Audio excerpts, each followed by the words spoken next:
welcome to the Coldwell Banker speaker series. I think by this point, we all know that in order to get speakers like we've gotten for the last 2 weeks and the speakers that we've got today and this week and next week, it takes a lot of people rowing the boat in the right direction.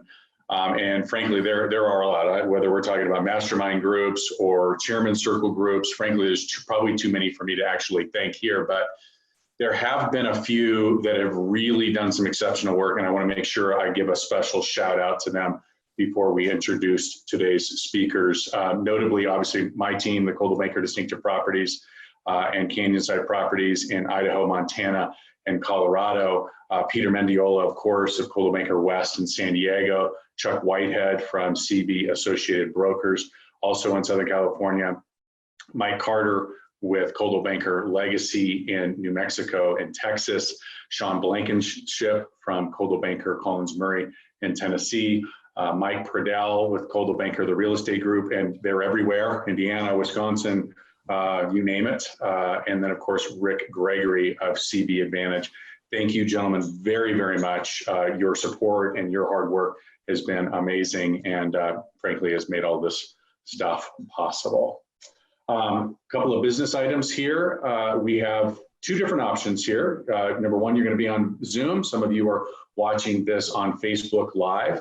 If you're on Facebook Live, you will simply put your questions and your comments in the comment section on Facebook. If you are on Zoom, please put your comments in the chat box and your questions in the Q&A area. Peter will be monitoring the questions and bringing those to both David and Steve as we come. So with that, if for some reason, folks, if we don't get to all of the questions for whatever reason, we will get to them after the fact. Just rest assured, whether or not David or Steve, we'll make sure that we get the questions to them and get the answers. So with that, I'm gonna go ahead and make some introductions.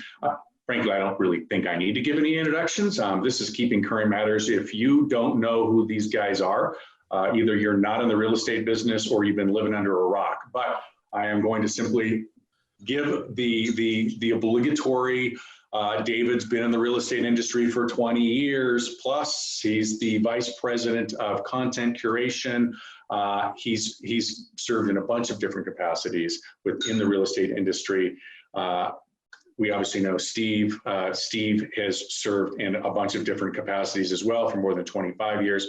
He is the co-founder of Keeping Current Matters. He is the Oracle as we know him today when it comes to real estate economics. But I think I wanted to really tell just a quick little story, because while these guys are as smart as they come, that's not why they're here. That's not why we're here to listen to them. These guys have a passion and a heart for what they do. And I think this little story, if you'll bear with me, will explain to you just to what lengths these gentlemen are willing to go to make sure that they help real estate, the industry as a whole, explain what's going on economically.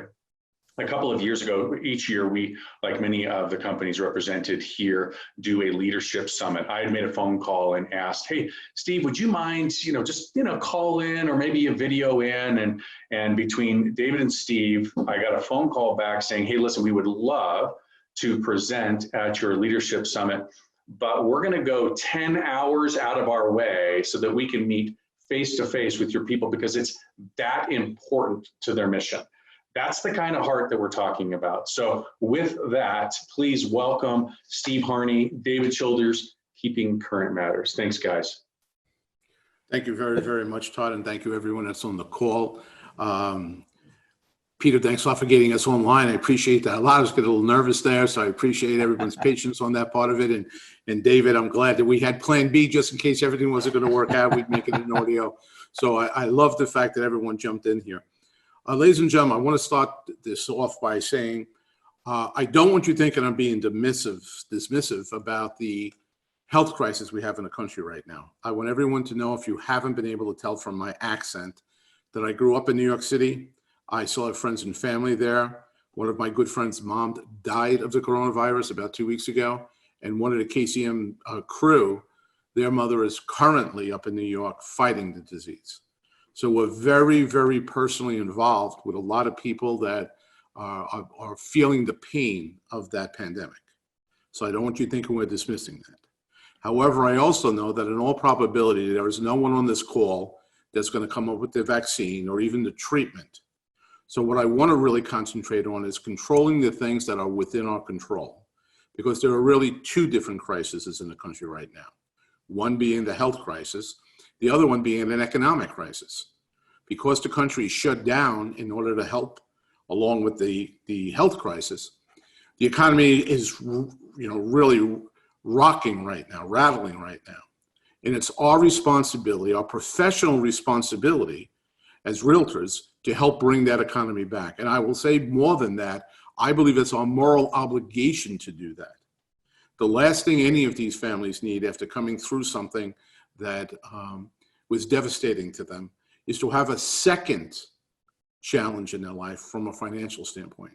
In order to drive this economy back, this is what I know. Housing has to come back, both new construction and resale.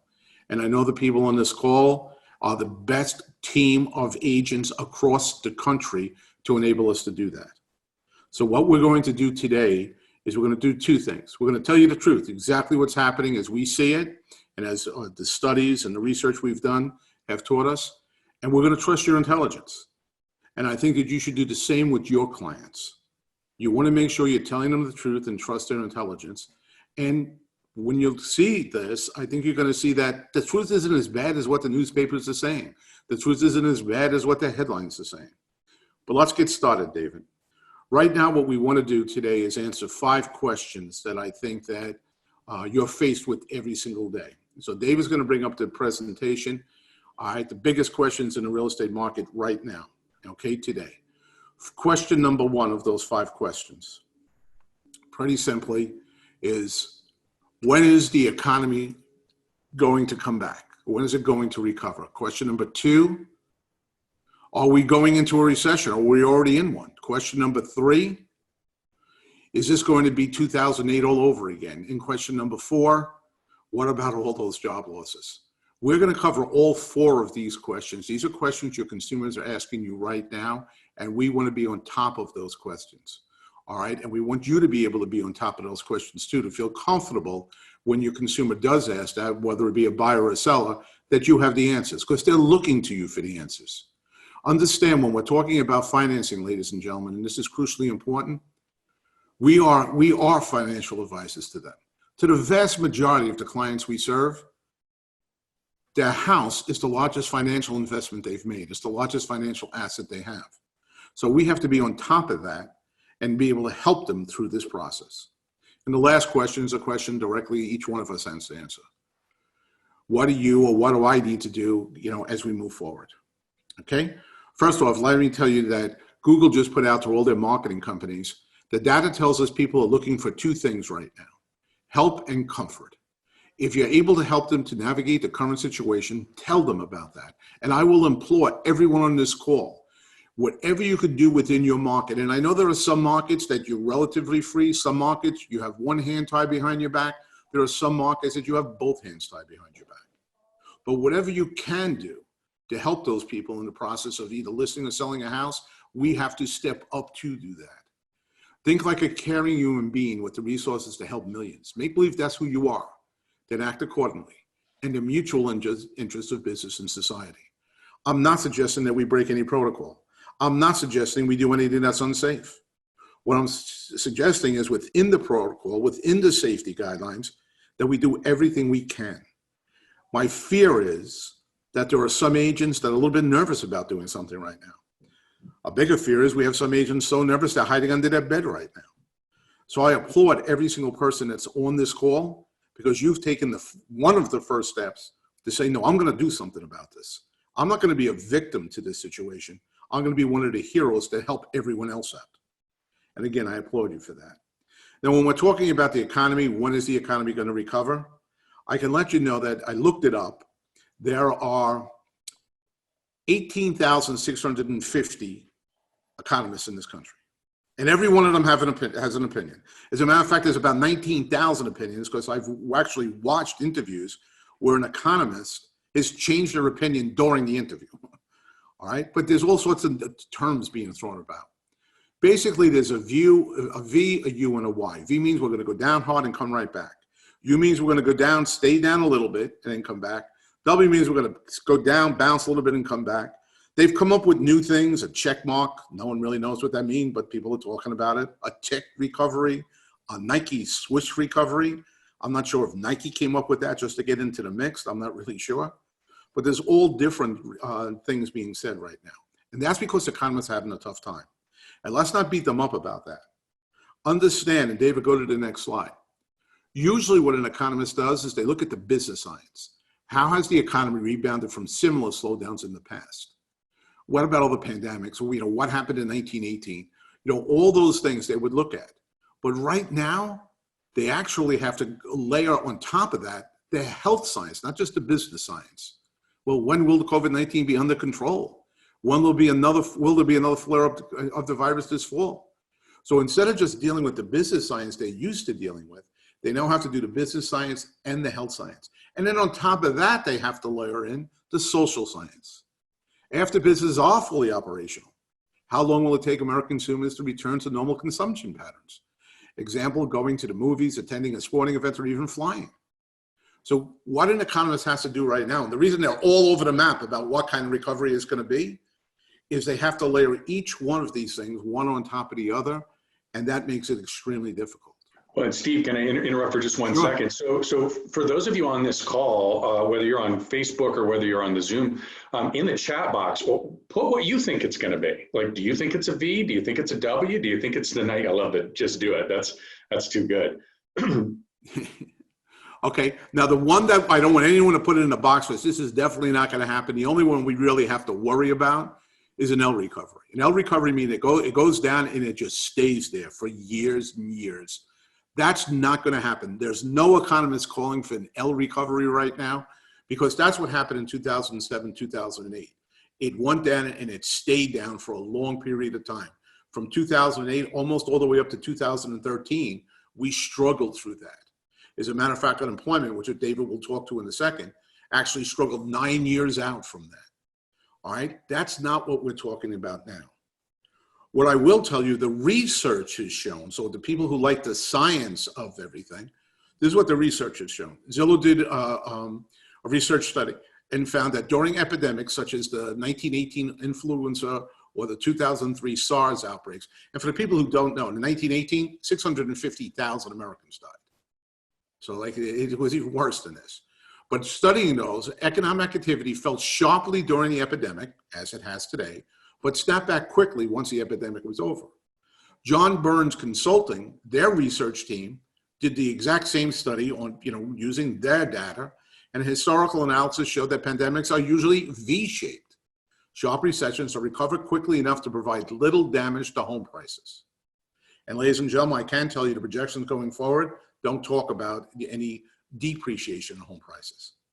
And then the Harvard Business Review just came out saying V-shapes monopolize the empirical landscape of prior shocks, including epidemics such as SARS, the 1968 H3N2 flu, 1958 H2N2 flu, and the 1918 Spanish flu. All right, so what do we know? The science, the research behind past pandemics has shown that it is a V-shaped recovery. Now, before you go to the next slide, David, I just want to let everyone know. Matter of fact, bring it to me if you could, David, then go back. Is that possible? Mm-hmm. All right. Ladies and gentlemen, this is the way it kind of works, all right? Many of your clients, especially in the second home market, in the luxury market, in parts of San Diego and parts across the whole country, they have access to certain situations. And we all wish we had that access. So heaven forbid someone in our family was diagnosed with cancer. We'd want to get the best medical help that we possibly could for our loved one. All right, so we would go look, and maybe we knew somebody in a hospital or somebody connected, and we'd say we want really the best, oncologist available. And usually what we would find is the best oncologist is surrounded by a great team. They have a great nutritionist, they have a great radiologist, they have a great chemo team. And that team together provides the best medical advice money can buy. Now, maybe we can afford it, maybe we can't. But that's what it is. That's what we call it in this country. The best advice money can buy. And the well-to-do take advantage of it, and all the rest of us try to say, well, can we maybe take advantage of it? Heaven forbid one of my children, one of my sons, was falsely accused of a crime. I wouldn't want to hire any attorney. I'd want to try to get the best attorney possible, someone who had a team around them, someone who had that DNA specialist, that handwriting specialist, a psychologist that can look at the jury and determine, how might they lean one way or the other on jury selection. That team makes that attorney a really, really good attorney. It's the best legal advice money can buy. Well, ladies and gentlemen, it's no different here. The wealthy look for the best financial advice money can buy. And where they get that advice is from the big financial institutions, the Goldman Sachs, the Morgan Stanleys, the JP Morgans, the Wells Fargo investment firm. Those are where they get their advice from. And what I want to show you right now is what advice they're getting. So put that next slide up. The major financial institutions are calling for a V-shaped recovery. So I already told you that a lot of economists are calling for all sorts of things. But those economists don't have teams around them. Each one of these firms not only have an epidemiologist either on staff or on retainer or available to them whenever they want it. They also have teams of people all over the world that are dealing with the Asian market, dealing with the European market. They've had that for years. So if we want to see what's happening in China going forward, if we want to see what's happening in Europe going forward, because they're a little bit ahead of us, these people don't have to go do research. They have to get on a Zoom call with one of their buddies, one of their partners in the firm, and say, all right, tell me what's happening in Asia right now, specifically what's happening in China right now. They have the team, just like that great attorney, just like that great oncologist, they have a team. This is the best financial advice money can buy. And how do we know that? Because these four firms handle trillions of dollars. So I want to let you know that this is good advice anyway. And I also want everyone to know in the second market, in a luxury market, in a vacation market, your clients are listening to these people. This is the advice they're getting.